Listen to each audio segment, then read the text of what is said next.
सकाळी झोपेत असतानाच इवाच्या डॅडीचा आवाज आला की अद्रक संपलेली आहे, फ्रीजमध्ये दिसत नाहीये, केव्हा आणशील, मला चहा घ्यायचा आहे.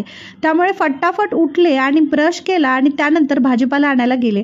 खूप फ्रेश भाजीपाला वाटत होता, त्यामुळे थोड्या भाज्याही घेऊन आले, त्याबरोबरच अद्रक घेऊन आले आणि दही मला खूप फ्रेश वाटली. नवीन पॅकेट आलं होतं, मग म्हटलं चला दही पण घेऊन येऊया.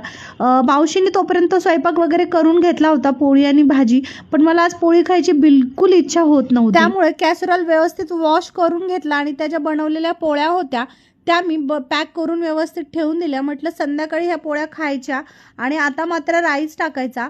माझ्यासाठी आणि इवासाठी मी राईस टाकला, कारण इवानी सकाळी ब्रेकफास्टमध्ये पण पोळी खाल्ली होती आणि त्यानंतर टिफिनमध्ये पण मी तिला पोळीच दिली होती. तर आता आल्यानंतर ती पोळी बिलकुल खाणार नाही हे मला माहिती होतं, त्यामुळे माझ्यासाठी आणि तिच्यासाठी थोडासा राईस टाकला आणि त्यानंतर जोपर्यंत कुकरच्या शिट्ट्या होत्या तोपर्यंत म्हटलं चला छोटी मोठी कामं करून घेऊया. बाकीचा आणलेला भाजीपाला तर मी फ्रीजमध्ये ठेवून दिला होता, बट कोथिंबीर वरच होती. म्हटलं जोपर्यंत कुकरच्या शिट्ट्या होतात तोपर्यंत व्यवस्थित कोथिंबीर निसून ठेवून द्यावी.